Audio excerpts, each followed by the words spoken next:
Muy buenos días. Virgilio Ferrer es diputado de la Asamblea Nacional por el Circuito Indígena del Sector Occidente. O sea que viene de un pueblo que se llama Maracaibo, un país que se llama Maracaibo, una ciudad que se llama Zulia, Y de una nación llamada Guayú. Guayú. ¿Ah? Cuénteme, ¿qué significa ser Guayú en este momento? Primero lo tenemos como orgullo, una etnia autóctona que se instaló en la costa venezolana, en la Guajira venezolana, y orgulloso primero de ser Guayú y pertenecer a aquella época de oro de la Cuarta República donde la educación era de primera, la salud era de primera, los servicios eran de primera. Ese es el orgullo que tenemos, eso es lo que significa para nosotros, lo que venimos de ese momento. ¿Y ahorita histórico. nada es de primera? No, ahorita es la supervivencia del más apto, es decir, aplicándose las leyes naturales de Darwin y Lamarck, es decir, sobrevivir ante la catástrofe que vive el país, y más los indígenas todavía. El sector indígena, que es el más golpeado de todos, es el sector más vulnerable que existe en la nación. ¿De dónde se alimenta el indígena? ¿De dónde compra sus productos? ¿De dónde saca su dinero para sobrevivir? Los indígenas, igual que todos los venezolanos, ya aquí no hay diferencia entre uno y otro. Es la supervivencia del día a día de lo que hacen los venezolanos.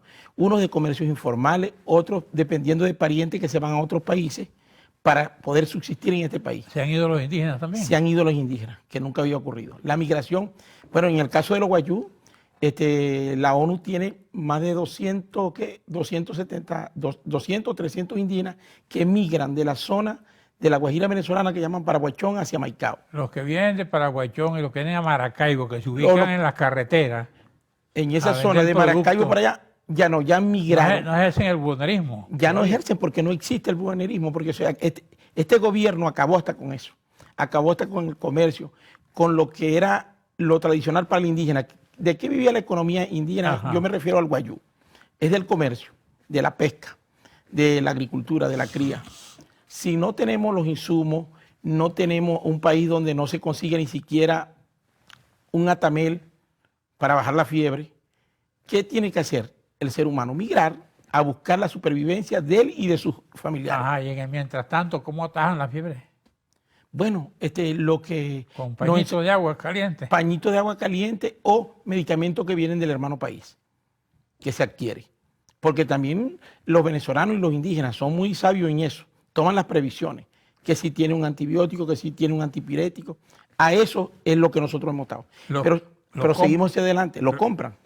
Y lo pasan sin problema. Porque es un medicamento de uso, si se quiere, no es un medicamento que pueda tener una restricción, porque una tableta de Atamel, entre los medicamentos antipiréticos, yo creo que es el más inocuo.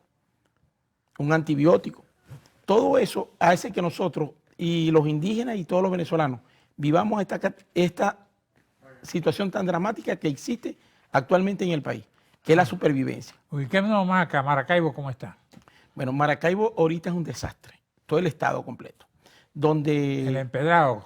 Bueno, eso se acabó. Por ahí hay unas imágenes que lo que era la Maracaibo anterior, en gobierno democrático, y vale la redundancia, voy a nombrar el gobierno de Rosales, que era la Maracaibo visitada por todo el mundo, que era la Maracaibo, la vitrina del occidente del país. Bueno, hoy eso se acabó. Hoy está en chatarra, hoy está en el subsuelo. Es decir, nosotros... Lo que llaman la limpia, el empedrado. El empedrado, el Saladillo, Santa Lucía, todo eso. Ajá. Todo eso está acabado por un gobierno que lo abandonó totalmente. ¿Y los habitantes se salieron? No, los habitantes están ahí, porque nosotros creemos en la esperanza de que este país es nuestro y nosotros vamos a salir hacia adelante. Y de esto vamos a salir pronto, más temprano que tarde. Ok, vamos a un receso y regresamos con usted para seguir hablando del Zulia. Gracias.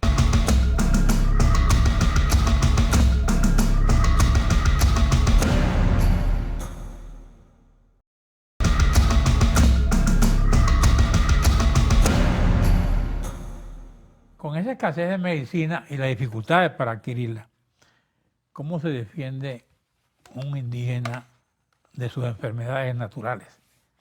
Bueno, fíjese que eso primero, encomendarnos a Dios, primero que nada. En segundo lugar, los que migran al vecino país, que reciben atención médica de algunas enfermedades, unas que son agudas, otras que son crónicas, otras que son prevenibles, este,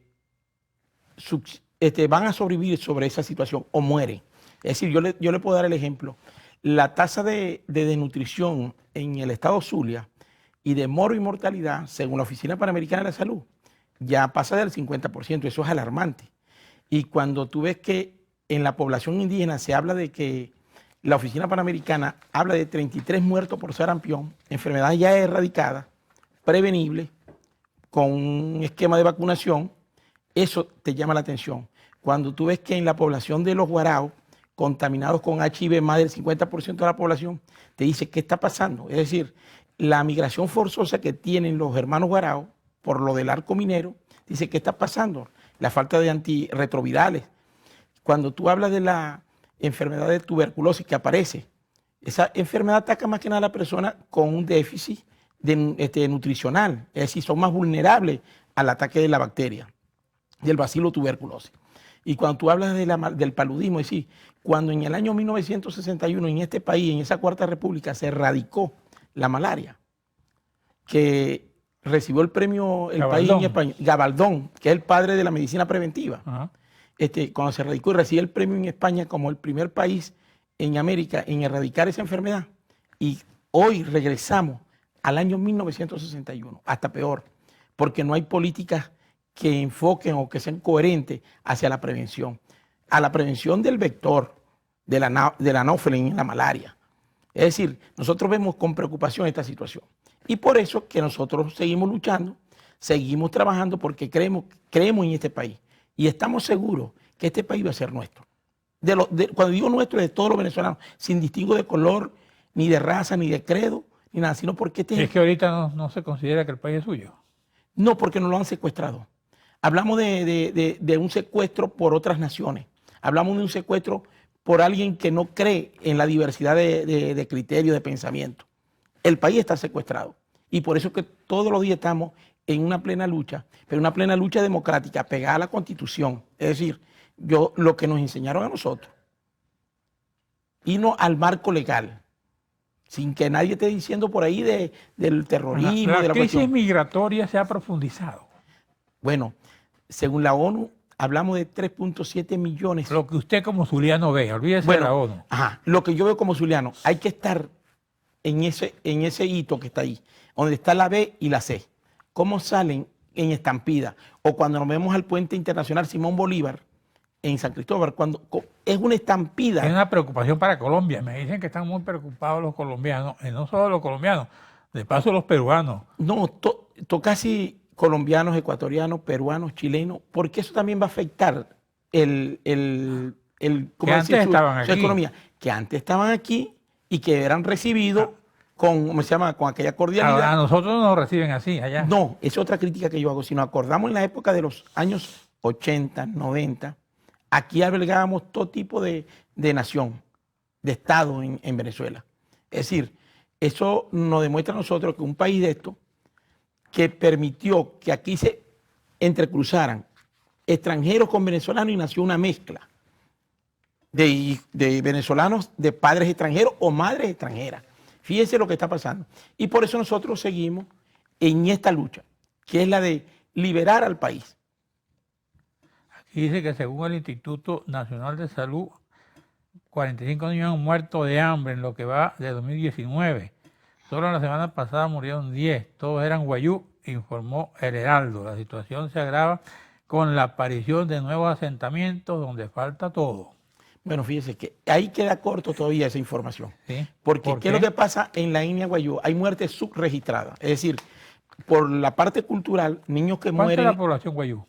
La población guayú es la más grande de los indígenas. Los indígenas en el Zulia representan el 62%. Y los guayú representan el 55% de la población indígena del estado, con sus 5 etnias. Usted me estaba contando de cómo vivían los guayú. Vivían de la muerte subregistrada, es decir, que mueren en su casa y notifican porque tienen su propio cementerio, es algo cultural, son enterrados en esos cementerios y no llenan las estadísticas que aparecen. Que de hecho le digo que ¿qué de tiempo tiene que no se demuestran las estadísticas que ocurren de enfermedad y de muertes que ocurren en esa zona? Porque es un delito, es decir, preguntar la muerte y los casos de mortalidad por desnutrición, muerte por diarrea, por cualquier tipo de enfermedad. Eso es lo que nos llama más la atención a nosotros. Cuando aquí existía unas llamadas enfermedades de denuncias regionales, nacionales e internacionales, y eran obligatorias. Lo llevaba el sistema de epidemiología nacional, es decir, que era obligatorio informar semanalmente los casos ocurridos en esas regiones y de enfermedades que eran comunes en eso, que hoy día no ocurre eso. Usted como zuliano, como guayú, ¿cómo ve la obra del gobernador del Zulia en este momento? ¿Cuál?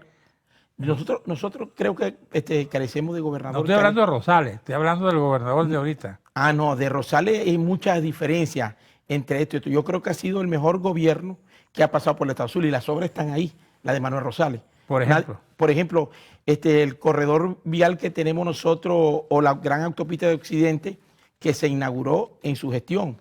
Es una obra de envergadura.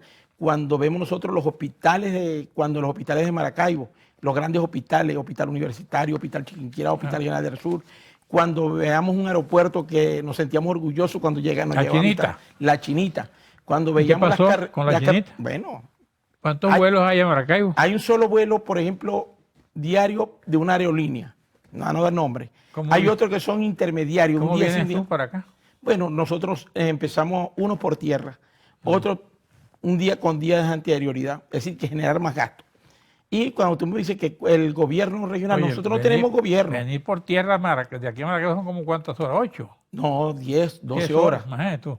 Y ahora con el problema del combustible es peor todavía. Se acrecenta el costo.